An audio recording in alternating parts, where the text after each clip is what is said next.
Hare Krishna. Now, today, this evening, we'll start our session on spiritual steadiness, or how to bring our sadhana to Nishtha level. First, I would like to ask you, do you use some GPS system like Google Maps or something? Sometimes.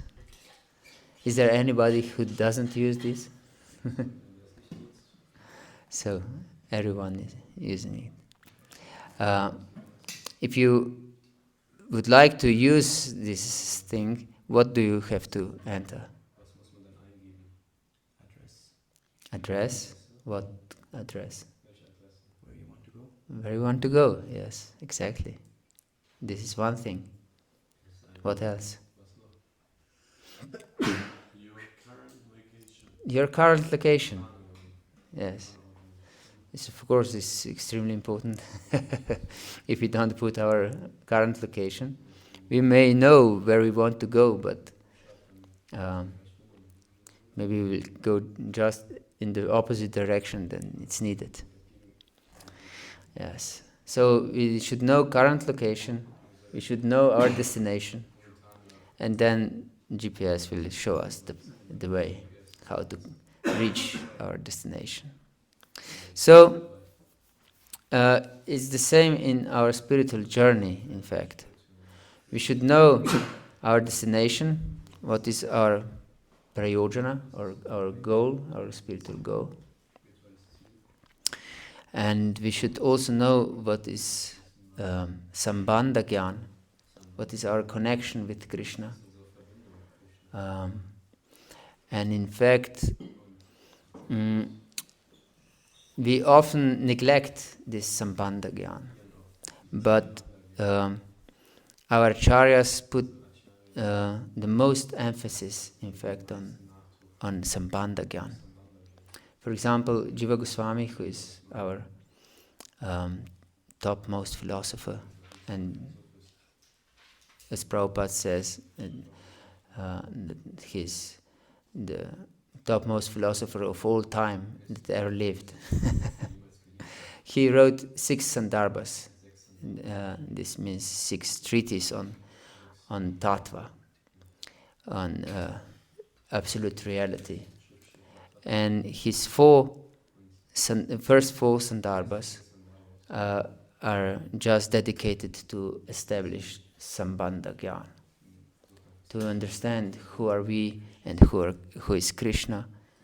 And then the 5th sandarbha, which is bhakti sandarbha, is dedicated to abhidaya, the path, how to achieve our goal, and prita sandarbha, the last sandarbha, is of course about our goal, our prayojana.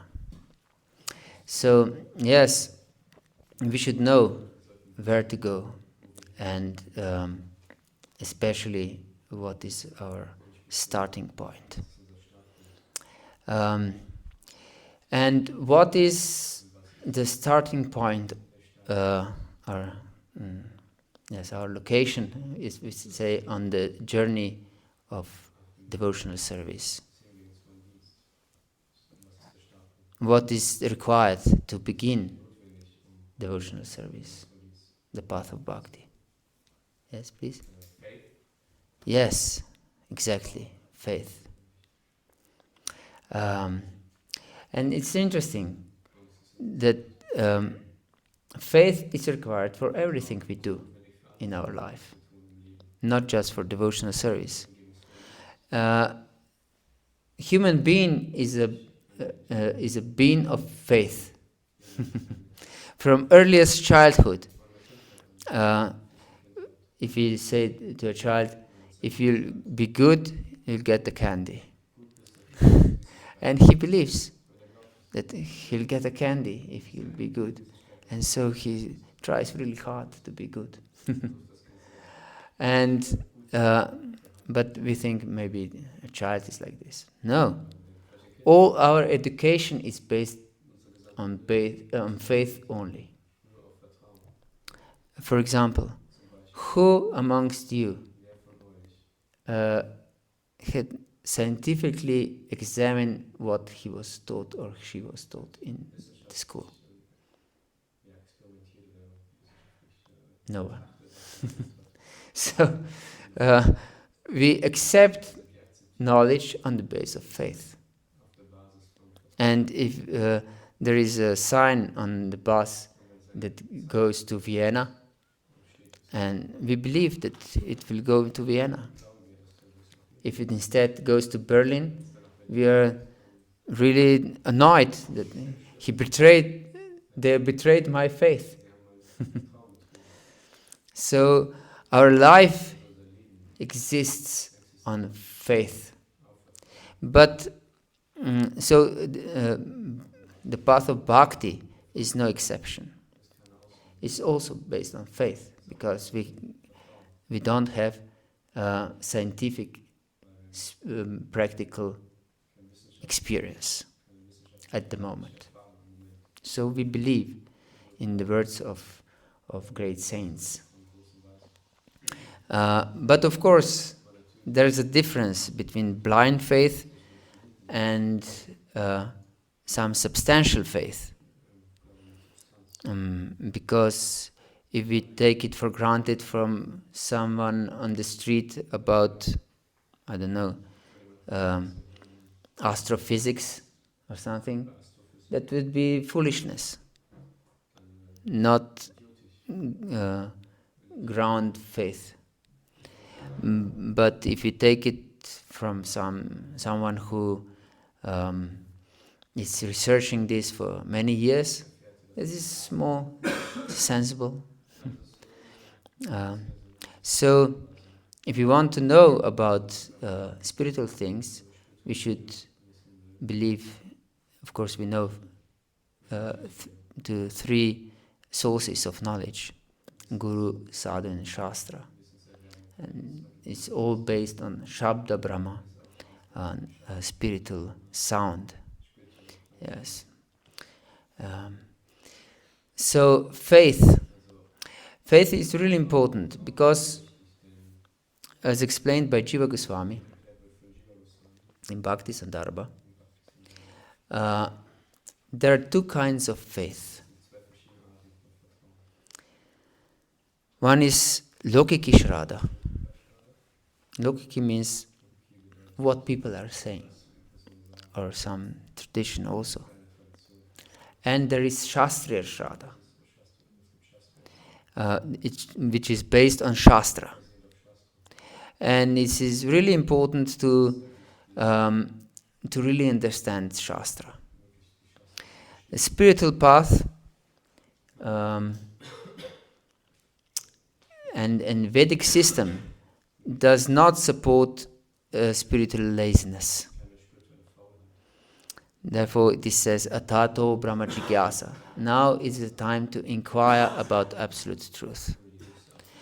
And it says, it is said in Srimad Bhagavatam, Kamasya nendriya pritirla bhujivita yavata jivasya tattva jigyasa nartoyachika karmapi. That it is, we live just not for sense gratification, but exclusively for tattva jigyasa, to inquire about the absolute truth. Yes. And also the Chaturshloki of Srimad Bhagavatam in second canto, it is explained also like this: Etavativa jigyasa, tattva jigyasu natmana, anvaya vyatirekabyam yat-syat sarvatra sarvada. That we should search the absolute truth. Etavat eva jigyasam. Jigyasa means searching about for the absolute truth. Tattva jigyasu natmana, about our soul. Anvaya vyatirekabyam, directly and indirectly. Yat syat sarvatra sarvada. And everywhere we go in this world, everywhere we are, and at all times. So this is our duty, to always search for the absolute truth. We shouldn't take anything for granted, just blindly. We should inquire. And so we should also, our idea who is bona fide spiritual master or not is also based basically on Shastra. So we don't take anything by our emotional or sentimental idea who is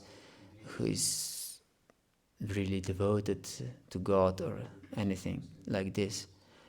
Of course, there is also a room for our feelings, but we shouldn't be blind in this connection.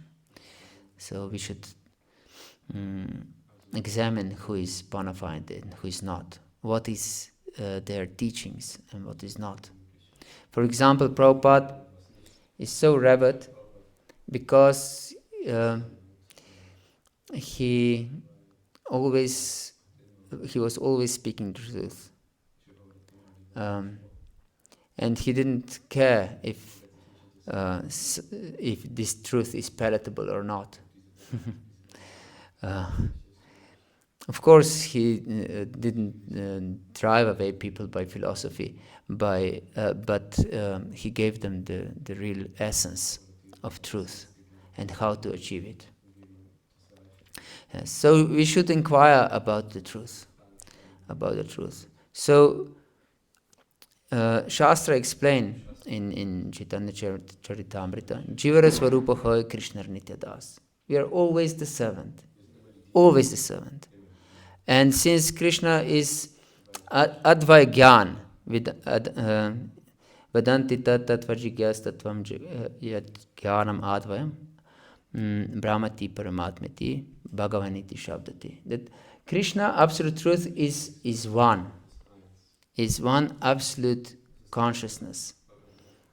It's nothing outside Krishna. So Krishna is one absolute reality.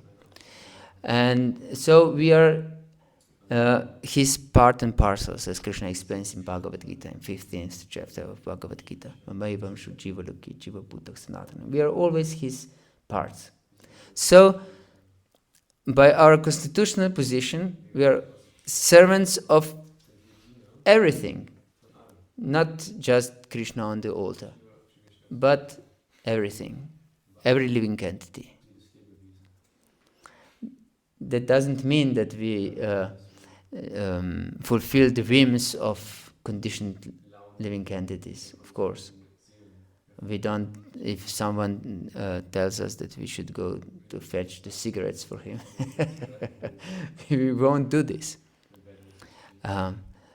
We can, for example, the doctor is well-wisher and servant of a patient, isn't it? So, but if the patient in delirium wants something and the doctor doesn't fulfill his whims, of course, but does everything to benefit the patient. So we can serve other living entities in the same manner for their ultimate benefit. Yes, this is our eternal position, to be a servant. And we should know this, because we are in this world because we don't want to be servants. This was the most terrible thing when I joined the Krishna consciousness movement. That this idea that now I have to be a servant. All my life I wanted to become a master. But then I realized that I have to become a servant. I was terrified. So if we really understand this, then we should become a servant of every living entity. Yes. And it is explained by our acharyas how to become a servant of different living entities. Yes. So we serve accordingly, not in the same mood. For example, we serve a cow by giving her a bunch of grass and scratch her neck and so on. But we don't serve a brahmana in the same way. We don't give him a bunch of grass or scratch his neck. It would be offense and not service. So we should, of course, serve according to the position of certain living entity. Yes, we shouldn't be foolish. Yes. So what is important is to have Shastriya Shraddha, as I explained, because people are talking many different things that are just believed by people, even devotees. Do you know what was his name? Bhakti Vishramba Madhava Maharaj. Did he come here anytime? Simhachalam? No. He was very special, Avaduta-like Maharaj, sannyasi. But he, for every statement, anyone just gave just like this. He asked, "Where's the Sanskrit to prove this?" Where's the Sanskrit to prove this? So nothing we should take just cheaply, because there are many traditions comes just like this from the sky. There is one story that illustrates this. Once there was a marriage in India, and some cat created big mess. You know this story? A cat created big mess. And then the mother of the bride caught this cat and put it under the basket. And then when this couple had children and they got married, they remembered how their mother caught a cat and put her under the basket. So they considered that they should also catch a cat and put it under the basket. Otherwise, it wouldn't be auspicious marriage. But there was no cat around. So they were searching and searching for a cat to catch it all around the place. And then finally, in some remote village, they found a cat and they caught it and put it under the basket. So, this is Lokiki Shraddha. This is a faith based just on belief of what people are saying. So we shouldn't base our faith on what people are saying, but we should put our faith on Shastra, on holy scriptures. Yes. And if we would want to put faith in Shastra, that means that we should know what is in the Shastra. So we should inquire, we should read Shastra. Therefore, when Prabhupada was asked what is most important process of devotional service, he said hearing, Shravanam. It's the first mentioned also by Prahlad Maharaj. Shravanam Kirtanam, Vishnu Smaranam. So, yes, hearing is extremely important. If we don't hear, we cannot properly chant the holy names. And as we explained this morning, The chanting is the Yuga-dharma, and we cannot go around chanting. It is a must. And it's, in fact, the only spiritual vow we take in front of our Guru Maharaj. Everything else is, these four regulative principles are just vows that we won't live sinfully. But this is at least 16 rounds of Maha Mantra every day, is without offense, is the only spiritual vow we take. So it's really extremely important. But if we don't hear, we won't chant properly, and we'll chant with offenses. So hearing is extremely important from proper sources, of course. And Jiva Goswami explains about faith about Shastriya Shraddha, how to recognize it. I will put one question for you. If I would promise you that in 1 month I will give you 100 million euros. If you,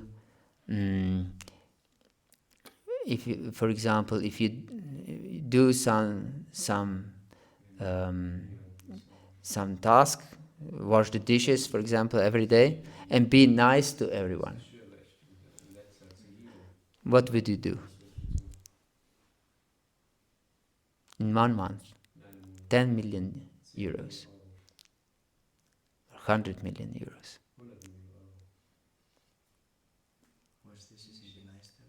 Sorry? Wash dishes and be nice to everyone. Yes, you would wash, but under the condition that you would believe my words.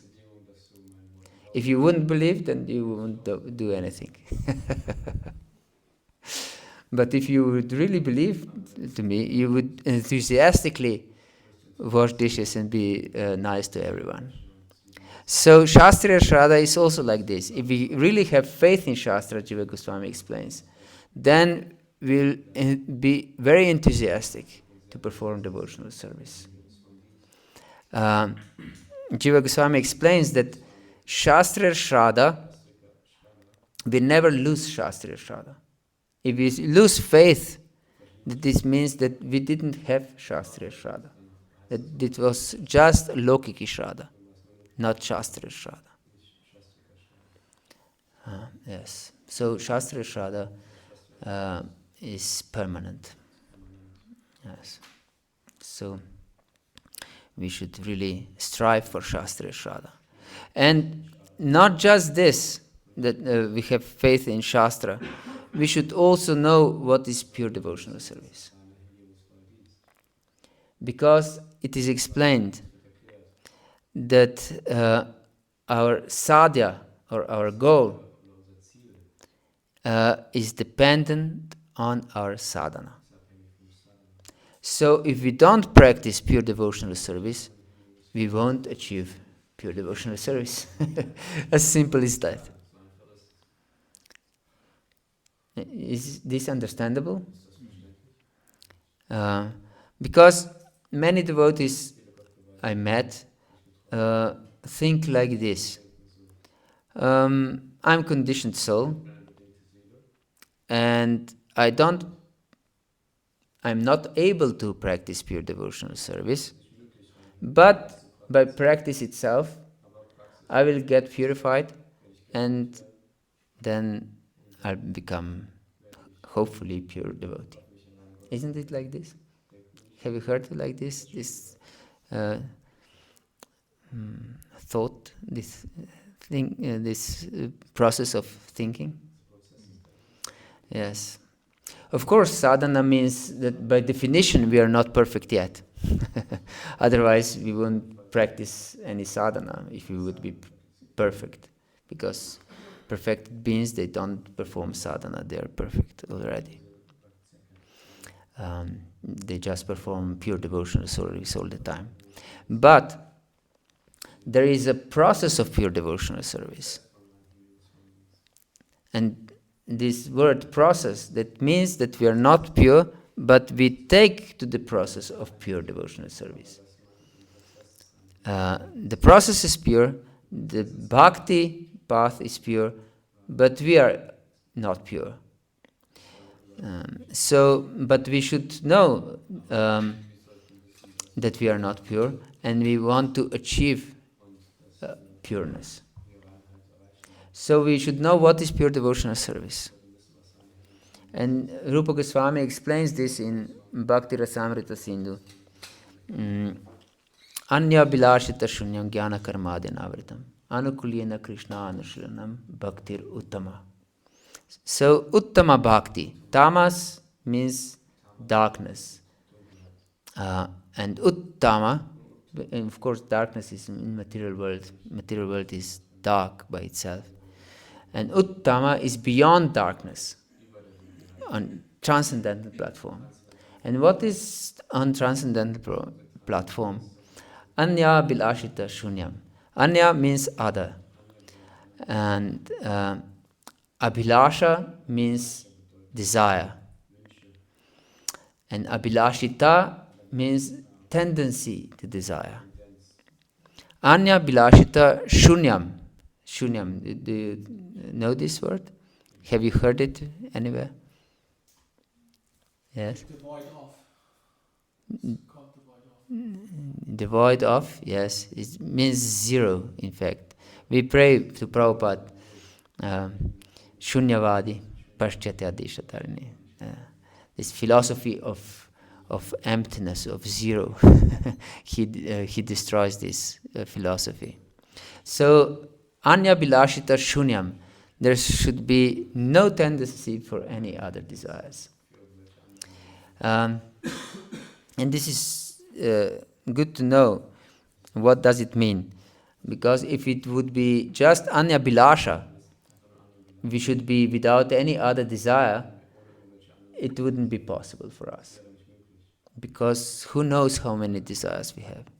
Unlimited desires. But because it's Anya Bilashita, that means that we should be without tendency for other desires. That means we know that this is our problem. I have a problem. I have many desires, many different desires, even maybe sinful desires. But I want to get rid of those desires, of every desire, other desire than service, devotional service to Krishna. Then this is Anya Bilashita Shunyam. Is this understandable? So maybe there is a devotee who is much more pure in his heart than we are. But he considers some of his small desires to be no problem. Understand? So he's not on the path of pure devotional service. Because he's not Anya Bilashita Shunyam. Because he thinks that the small material desires are no problem. But if you understand, this is my problem, small desires or gross desires, whatever desires, material desires, that are separate from service of Krishna. This is my problem. I have unlimited desires, but I want to get rid of them. So this is the proper mentality. And then we are following the path of pure devotional service. Anya Bilashita Shunyam, Jnana Karmadya Navritam. Jnana is, of course, knowledge, but in this connection means, as Prabhupada says, monistic knowledge. But it's also clear, even if we don't explain it like this. Jnana means spiritual understanding. And by spiritual understanding, we are spiritual beings. We have nothing to do with our material bodies. Correct? So, if we are completely spiritual beings, if we know this, by this spiritual knowledge, we consider just this knowledge, then we wouldn't do anything. We would just live body where it is and understand that we are just spirit soul. Because this is illusion to identify with the body, isn't it? It's against knowledge. But we should know that this body, from bhakti point of view, belongs also to Krishna, and we are embodied in this body, so we should use it for Krishna's service. And therefore, it's not said that it should be jnana shunya, but jnanam anavritam. That jnana shouldn't cover our bhakti. Anavritam means not covered, that our bhakti is not covered. And also by karma. Karma is, of course, work. So our work shouldn't cover our bhakti, but should be engaged in devotional service. Yes, because there are many different duties according in Vedas. So if we do our duties without consideration of bhakti, this would be covering of our devotional service. Yes, and then it's anukulyena. Kulya means river bank, and we have in Slovenian if the expression, if two people are opposing each other, they are standing on different banks. And here this verse says that we should be on the same bank with Krishna. So we should be favorable to Krishna.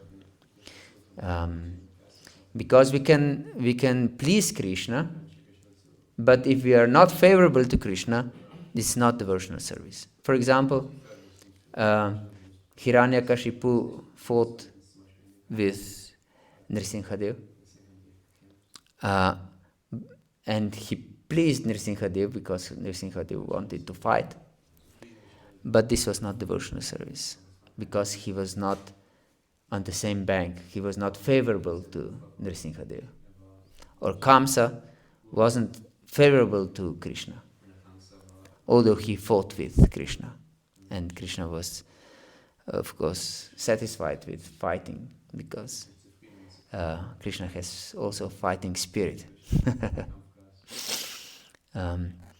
Yes, that means anukulyena Krishna anushilanam, and we should do everything for the pleasure of Krishna. This is uttama bhakti. Uttama bhakti. So we should know what is pure devotional service, and of course this is from Shastra. We should know from Shastra and engage our senses to please Krishna. Yes. So because why I'm stressing this, to know this, because only by performing pure devotional service with proper consciousness, then we can achieve the goal of pure devotional services, and this is Krishna Prema.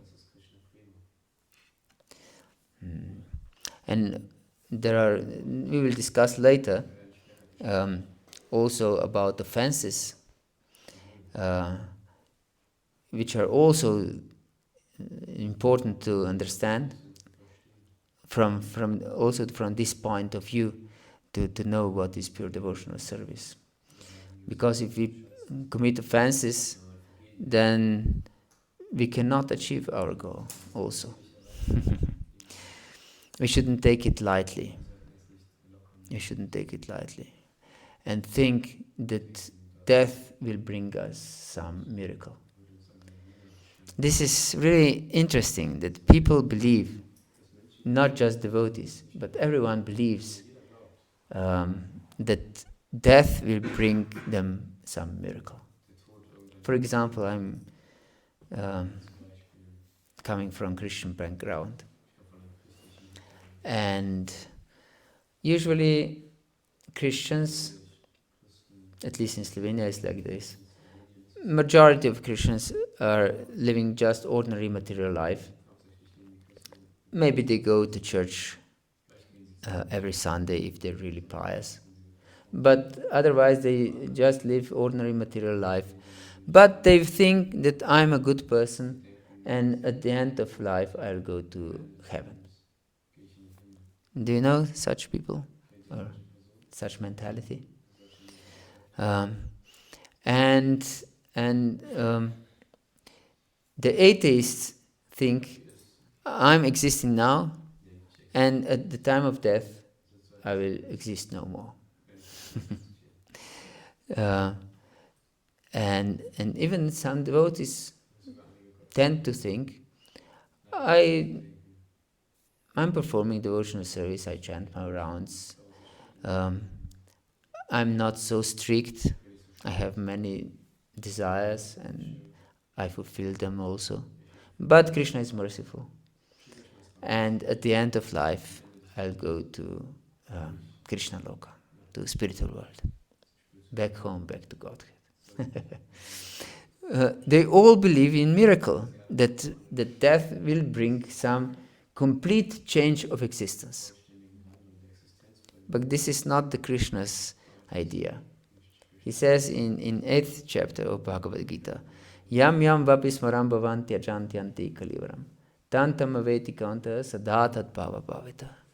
Whatever state of consciousness one has at the time of death, that state will be achieved without fail, without any doubt. So there is no miracle at the time of death. So if we want to go to spiritual world after death, we should live in spiritual world now. If we want to go to heaven after death, we should live in heaven now. And if we want to, and if we consider that we will no longer exist after death, we shouldn't exist now. So we shouldn't believe in miracle, death miracle. This is against the preaching of Krishna. It's basically illogical. So whatever state of consciousness we have, that we will achieve. So if we have the state of consciousness that we want to follow pure devotional service, then pure devotional service will be achieved.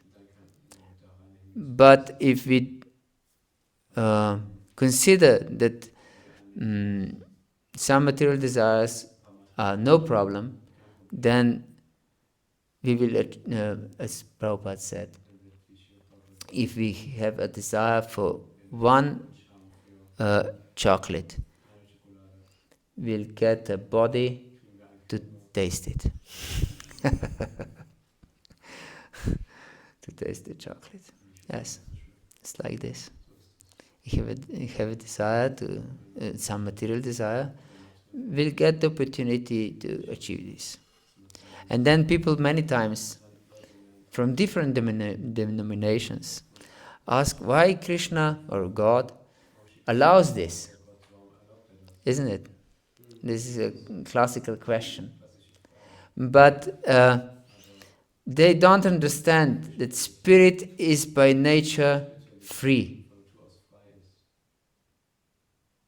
When we go to spiritual world, we are completely free. And even now we are completely free. If we want to be. And so everyone can do whatever he or she likes. Because this spirit is freedom, complete freedom, absolute freedom.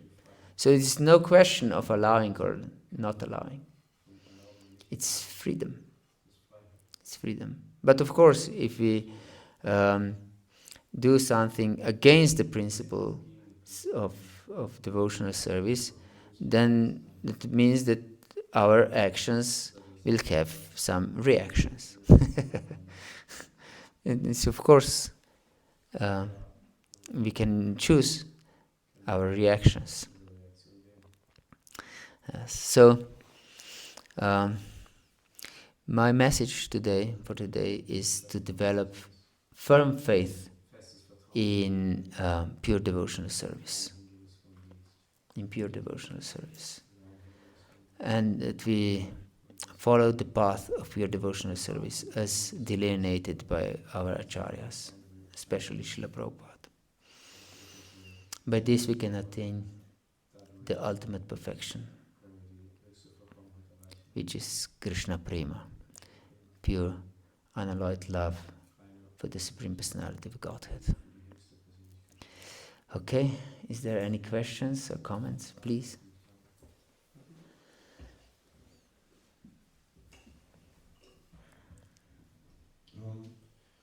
You spoke about two things which I would like to know how they relate in the course of our, let's say, devotional practice. Which is, one is that Sambandha Jnana is very important. And the other is that Jnana should not cover bhakti at any time. And so nowadays we have more and more systematic facilities for studying in ISKCON, and as individual devotees we also like to have a schedule that we read this book, we read that book,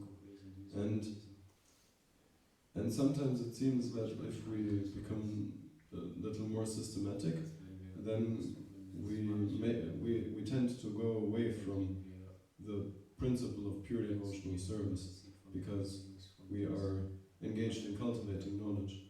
So my question is that at different stages, is it natural that we will say, yes, systematic study is important, and at another level, before or after some certain level of advancement, we will say, no, it is not important anymore. I don't have to mind reading this book or reading that book. I will attend, I don't know, for example, I will attend lecture in the morning and evening. That's done. I don't have to read anything, because Krishna will tell me anything I have to hear. So I feel like there are different levels where different things are of relevance. Maybe you can speak. Yes. Thank you for this question. It's important because we can hear like this many times. But this studying of devotional books and Shastra is not jnana that covers our bhakti.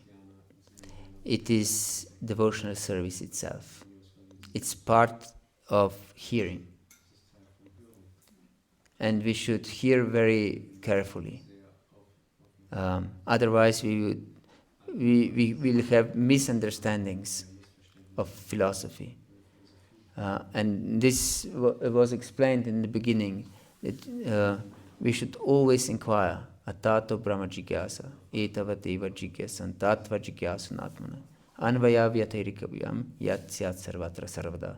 It is explained that we should inquire always, at all time, at every place. So this tattva jigyasa means that we hear philosophy from proper sources. That means from Shastra, from Guru, from Sadhu. Of course, that means also that we hear lectures, morning and evening, because we usually hear sadhus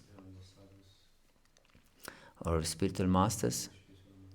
And we should also study Shastra. And systematically, of course, is the best, because then we make connections and we see systematically how Shastra is presenting the absolute truth, Krishna, in fact. And Srimad Bhagavatam is Krishna himself. So, and it is also injunction in Srimad Bhagavatam itself. Nashta preshva bhadashu nityam bhagavata siva bhagavati uttama shloki bhaktir bhavati nashtiki.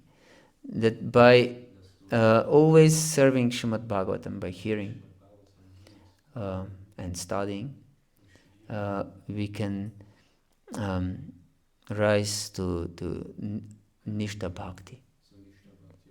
Yes. Even before we are completely pure. Nashta Prayeshva Bhadrsha. Nityam Bhagavata Sevaya. And this Bhagavat Sevaya should be Nitya. So we should serve the devotees and Bhagavatam by studying Bhagavatam. Yes. So this is the way of thinking of. I've heard this way of thinking that studying Shastra is jnana. It's not beneficial for bhakti. But this is misunderstanding. Because studying of Shastra is hearing, is the direct process of devotional service. And as I explained, that Prabhupada told one devotee that hearing is most important. Because without proper hearing, we cannot properly chant the holy names. Because we will have misconceptions and will not attain our goal. Thank you very much for the question. There anything else? Yes, please. Hey, thank you for the lecture. I heard you saying that hearing is the most important part in devotional service. Otherwise, we cannot chant the holy name correctly. For me, is there? I don't understand why hearing is the most important part in devotional service. When I think of devotional service more as to give, why is to give my ear the most important, and not to give my pot washing or my serving prasadam? Yes, very good question. Thank you.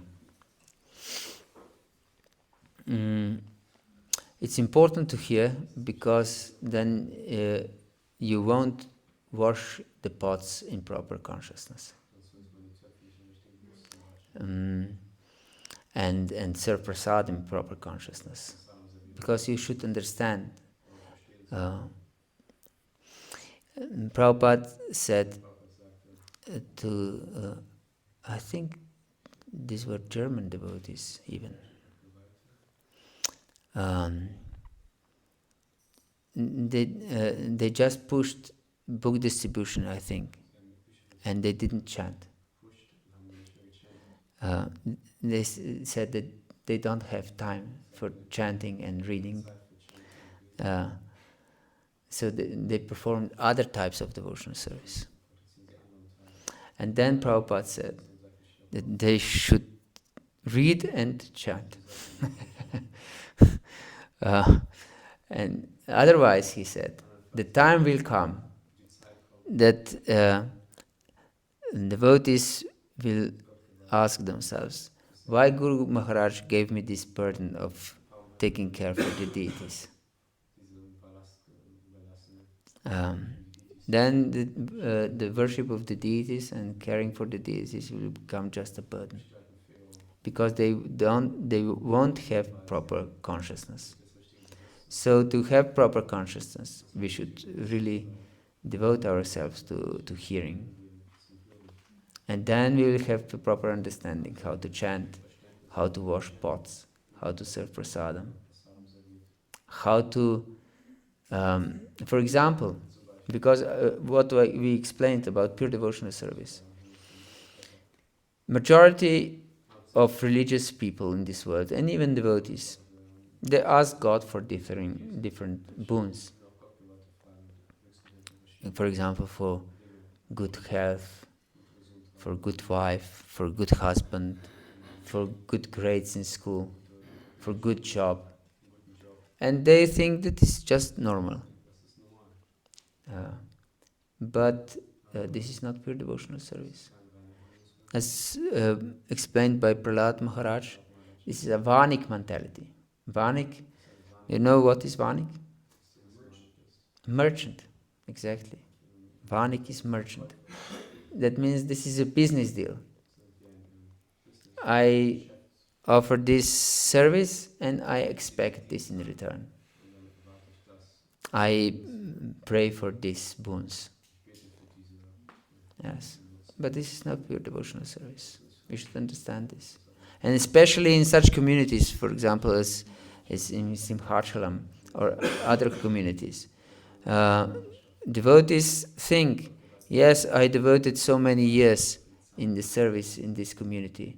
So it's proper for devotees to take care of me. But this is a Vanik mentality.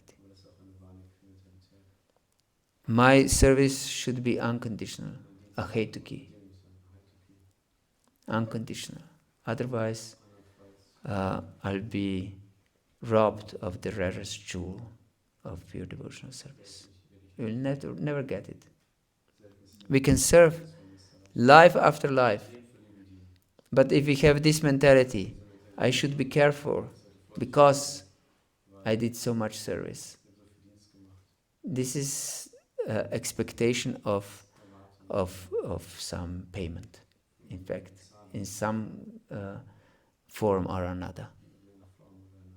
Yes, that's so much important on hearing, proper hearing, that we understand what is pure devotional service and what is not. If we won't properly hear and understand, then we'll definitely miss our goal because of our conditionings. From time immemorial, we are conditioned souls. So we have completely perverted ideas what is dharma and what is not. Dharmam tu sakshat bhagavat pranitam nave vidur rishayonapi davaha nasida mukya asura manushyaha kutono vidyadara sharnadeha. Only Krishna sets what is dharma and what is not, and no one else understands. Of course, just great souls. Svayambur Naradak Shambhu Kumara Kapilominu Prahlado Janako Bhishmo Balirvaya Sakirvayam. So these great Mahajans, they can understand what is Dharma. And of course all those who follow them. So we should follow Mahajans, great souls, and hear from them, and hear from Shastra to properly understand. Is this okay? Hare Krishna. Anything else? Yes.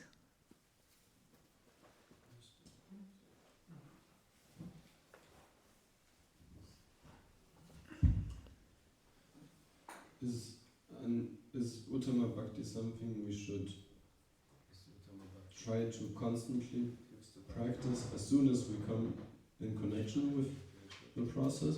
Or is it something that we may say that I will try to practice it 1 minute a day or 1 hour a day, and gradually maybe 5 hours a day, and one day I will practice it all the time?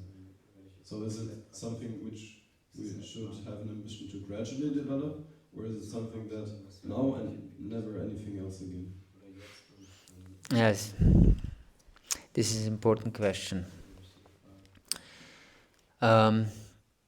As I explained, the Jiva Goswami explained that Shastriya Shraddha means to understand what is our position and who is Krishna, who are we, and what is the process of devotional service.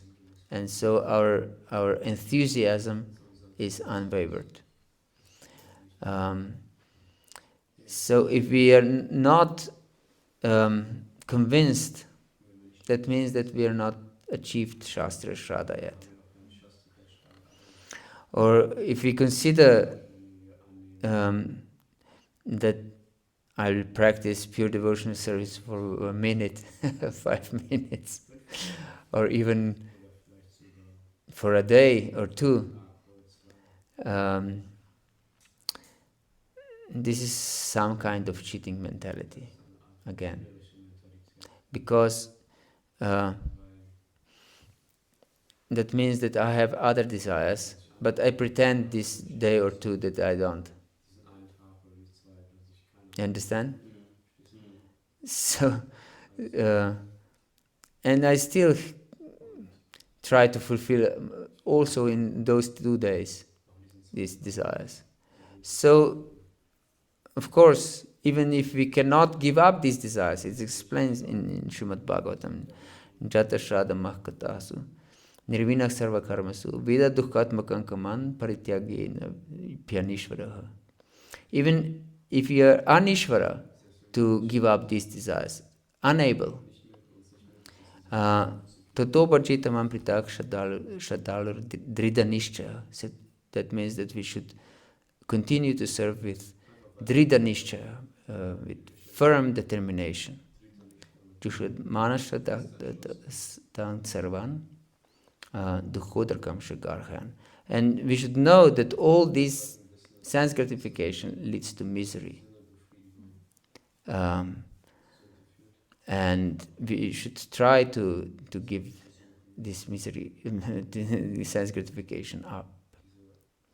But if we are unable to do it, we just continue with devotional service and we lament that we are unable to give this sense gratification up.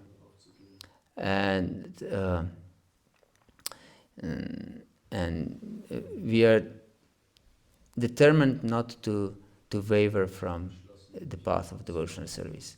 And this is explained by Vishwanath Chakravarti Thakur in the commentary to these verses, that how should be our conviction, that even if Brahma comes and preaches me to leave devotional service, I won't do it.